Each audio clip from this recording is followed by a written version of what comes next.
When they returned home late in the afternoon, the door was open and Abu was nowhere in sight. Puzzled, Natsia stepped inside. Before she could stop her, Amma pushed past her out of the blazing rays of the sun. The house was in shambles. Natsia's heart hammered in her ears as she looked at the mess, and Amma began to wail, Ya Allah, Ya Allah!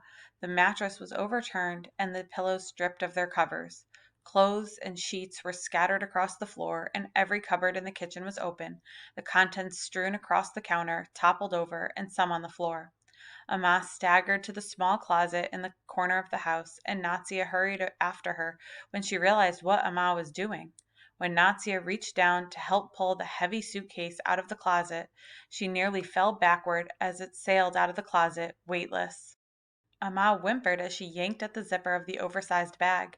Natsia watched her mother fumble with the metal teeth. Who would bother to zip up a suitcase after stealing everything inside it?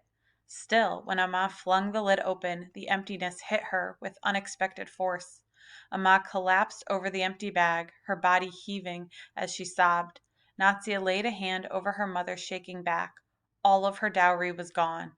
The gold bangles, the necklaces, the earrings, a lifetime's worth of savings. Even the intricately beaded garments designed to be worn only after her wedding were missing. Mateen jumped into the suitcase and pressed himself against his mother and began crying too. Natsia motioned to Isha to help calm the boy. Isha remained by the door, her eyes wide with fear as she shook her head and refused to move. Amma, Natsia wanted to say, don't worry, it was only clothes and jewelry. But they both knew it was more than that. Natsia held Mateen on her lap while he cried. Vivid memories flashed through her mind as she recalled the times her mother had come home with velvet boxes filled with gold and precious stones.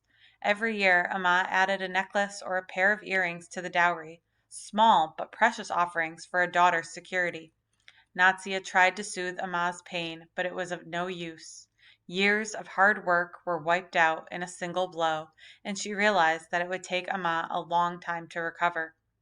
She tended to her siblings, comforting them with a few soft words, and then began the arduous task of cleaning. As she picked up the debris and replaced the sheets, she couldn't help wondering where her father had gone. He should have been here. This never would have happened if he had been home. When Amma's moans subsided to sniffles, Natsia pulled her mother to her feet and helped her to the bed. Amma crumpled onto the mattress and buried her face in the pillow. Even though the stolen jewelry was hers, Natsia felt no attachment to it, at least not in the way Amma did. Amma was the one who had skimmed money Abu had given her for food and clothes, tucking it away year after year. The thief had robbed Amma, not her. But as Natsia smoothed her mother's hair, a new thought crept into her head. After only a few weeks of cleaning houses, Natsia had begun wondering if life would be easier when she married her cousin and moved back to their village. It was a daydream that made the cleaning jobs go by faster. But with no dowry, there was a real possibility that the wedding would be postponed. No girl she'd ever known had gotten married without a dowry. Natsia turned on the TV for her brother and sister, then sat outside to wait for Abu. Within minutes, Malia came out of her house and rushed over. Did he take everything? Malia asked, her voice cautious. Natsia stared at her. How did you know we were robbed? Just tell me. What did he take? The only thing taken was the jewelry and some of the clothes for my dowry. It was all in a suitcase. She peered at Malia. Why would they take my clothes? It wasn't a they, Malia said fervently. It was a him, and he's probably going to sell them to a shopkeeper. Natsia gaped at her friend in sudden realization. You saw him? You know who did this? Malia nodded. I came over thinking you were home. I knocked on the door because I could hear noises from inside, but the door was already open. So I gave it a little push and called you. Only you weren't there. Malia grabbed her hand and squeezed it. But your brother Bilal was. Natsia curled her fingers around Malia's hand, not trusting herself to speak. I saw him with my own eyes. Malia peeked inside the doorway before speaking again, her voice hushed. He tore everything apart, like he was looking for something. I guess he knew your mother must have kept the jewelry in the house. He had everything in a shoulder bag, like a backpack, and he left on his motorcycle. Natsia pulled her hands away and hugged herself. When she finally spoke, her voice shook. Did you see Abu? No, Malia's brows knitted together. Are you going to be okay? Natsia sighed. Just don't tell Amma it was Bilal. The news will kill her. I won't. Are you sure you don't need anything? I can ask my mother to send some food if you want. I didn't tell her about seeing Bilal, though. Malia rolled her eyes. You know how she is. The whole neighborhood will know by nightfall if she finds out. No, it'll get back to Amma somehow if you. Natsia stood and shook the dust off her shalwar. I'll see if there are any left overs. If not, I'll cook some rice or something. She gave Malia a fierce hug. Thank you. Malia's smile faltered. I guess this means you really aren't coming back to school any time soon, huh? Miss Haroon keeps asking about you. Natsia was surprised at how quickly the tears sprang up. Oh, I'm sorry. Malia grabbed her dupatta and wiped Natsia's face before she could back away. I didn't mean to do that. It's just that we miss you, that's all. Natsia nodded. It's okay. I'm fine. She sucked in a deep breath and exhaled loudly. I'll do whatever I must to help Amma. I just don't understand why he would steal from us. He must know that Amma misses him. She looked off into the distance at the die-hard cricket players, indifferent to the relentless heat. Malia shook her head. I don't know. He didn't look good, though. He seemed thinner and meaner, I guess. I should know, remember? I always thought he was cute. A startled look crossed her face. But he doesn't know I saw him, and I'm pretty sure he didn't see me. So if he comes back, don't tell him I ratted on him. I won't. After Malia left, Natsia stood for a few more minutes watching the cricketers play. Why couldn't her brother have been like one of them? Even if these boys were considered lazy for spending every minute after school playing cricket, at least their mothers could stand outside their doorways and holler for them to come home. At least they were there when their families needed them. Now she knew for certain that Bilal would never come to their rescue the way Ahmad believed. Even though Ahmad deserved to know the truth, Natsia vowed that she wouldn't be the one to shatter her faith. She would carry the secret of his betrayal for as long as she could, until the weight of the knowledge dragged her down and she could no longer climb up the hill to clean houses with Amma. At Fatima's house the next morning, Natsia swept the veranda in slow arcs. She was lost in thought, still shocked by Bilal's betrayal, and didn't notice Fatima Baji watching her curiously from inside. The creak of the screen door barely registered in her brain, and it wasn't until the Mem Sahib shook her arm that she broke out of her reverie. What's wrong, Beta? Fatima asked. Natsia looked up at her, then away when she saw that her concern was genuine. Nothing, she mumbled. There must be something. You and your mother look so sad, and the younger ones aren't here today. Are they sick? No, Abu kept them with him today. Fatima crossed her arms, waiting. You don't have to tell me if you don't want to. The screen door creaked, and Ahmad joined them on the veranda. We were robbed last night, Baji. Natsia's Jehe is gone. Fatima clucked her tongue. They took her dowry? Ahmad nodded. But wasn't your husband home? I thought he broke his leg. Nahi, Amma snorted. He's fine. He's just decided that he doesn't need to work. All our men are like that, you know. I thought he would be different. It just took him longer, that's all. Natsia stopped sweeping. How could Amma speak so harshly about Abu? Maybe he wasn't looking for work as quickly as he should be, but that was no reason to be disloyal to him. Well, do you think he stole it? Fatima asked.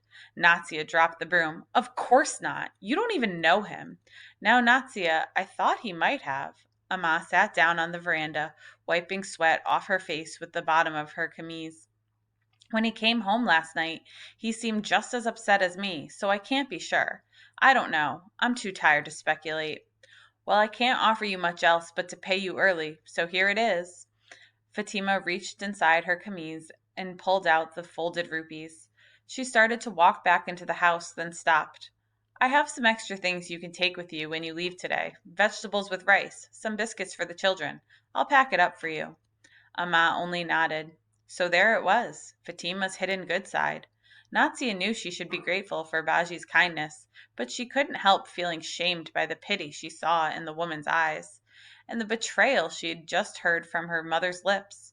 She watched her mother and tried to understand what she was going through. Which was worse for Amma, believing your husband robbed you or knowing it was your son?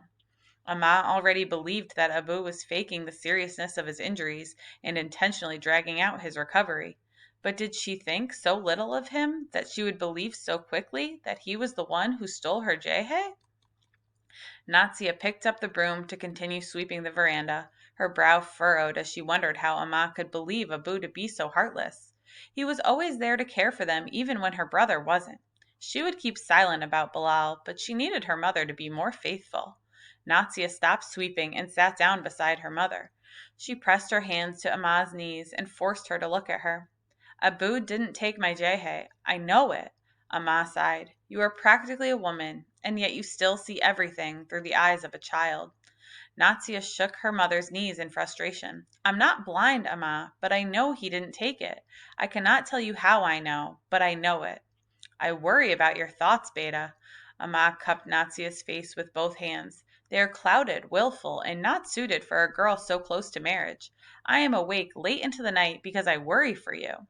Amma, you should sleep instead, Natsia replied lightly. Then maybe you wouldn't be so tired. Who knows when Allah plans to grant you wisdom? For your sake, I pray it is soon. Amma dropped her hands and closed her eyes. Natsia stared at her mother's sparse eyelashes and realized that she had to convince Abu that he needed to go back to work. It was the only way Amma would believe in him again. Amma kept some of the money and gave the rest to Abu when they went home that evening. Now don't you stop anywhere, she warned. Take that straight to Iqbal for the rent, and tell him from now on we won't fall behind. Mateen and Isha have been making me crazy the whole day. I need to get some air. Don't worry, I'll pay Iqbal Sahib and be home by the last prayer. Abu stuffed the money into his kurta pocket and slipped on his worn leather sandals before heading out the door. Go ahead and eat dinner without me, he called behind him. I'll grab something along the way.